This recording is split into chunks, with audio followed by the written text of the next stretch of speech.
यहां जो सीधी बात करता है ना उसके खिलाफ जो जान के कुत्ते बिल्ले भौंकना शुरू कर देते हैं।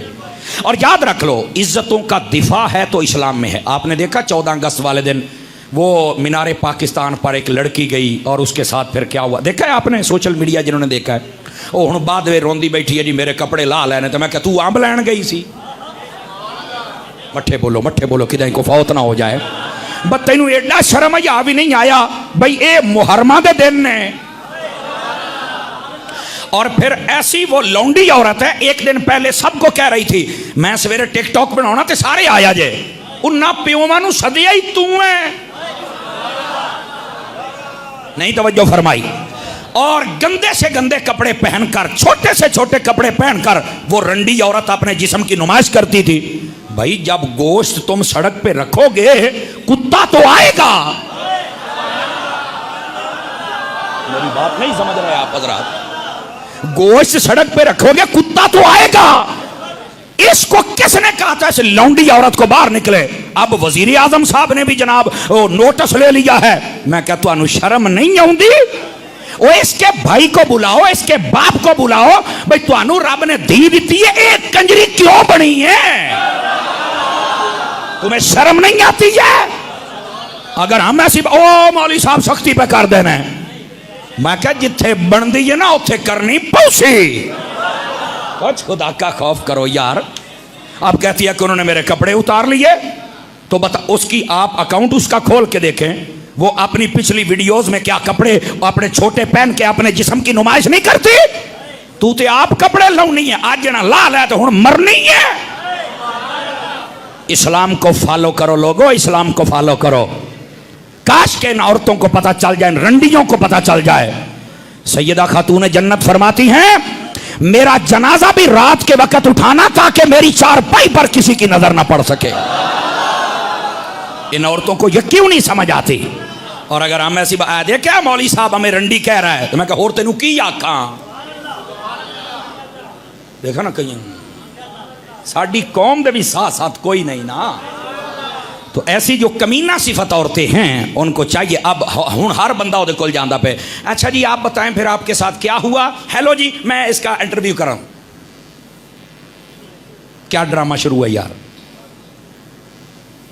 खुदा के बंदो, इज्जत वाली औरत ऐसे जाती है, मुझे पहले ये बताएं।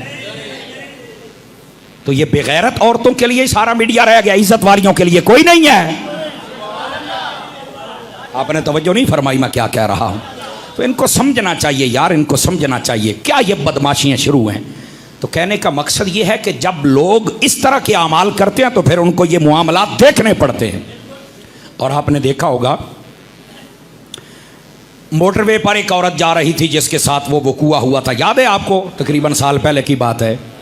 मैंने उस वक्त भी कहा था, मैं बिल्कुल मजम्मत करता हूँ, ये बिल्कुल नहीं होना चाहिए ऐसा अमल, लेकिन मेरा सवाल है क्या ये तो कहा गया था कि औरत गैर महफूज है, यहाँ के मर्द नहीं ये दरिंदे हैं, यहाँ ये है वो है। और मैं क्या चुप कर डंगरा, टीवियां ते बह के कमीनिया तू गल्ला करना है।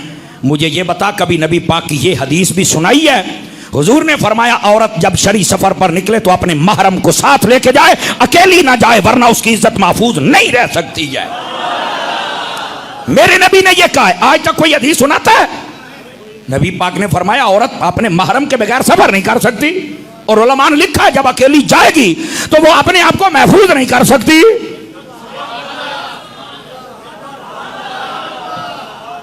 इन आख्या के निकल ही निकल है।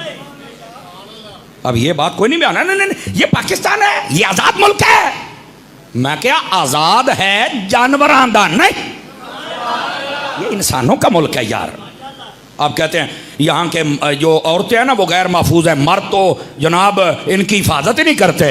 कमाल है यार, पता नहीं केड़ियां औरतां ने जड़ियां गैर महफूज ने, तो केड़े मर्द ने जड़ी औरतां की खिदमत नहीं करते। सानू पूछ के देखो जिन्ने बैठे 4-4 बच्चे पाली जाने हैं, औरतें भी महफूज हैं, घर बार भी है। वो केड़े जानवर हैं जेड़े बाहर भज्जे बदे ने।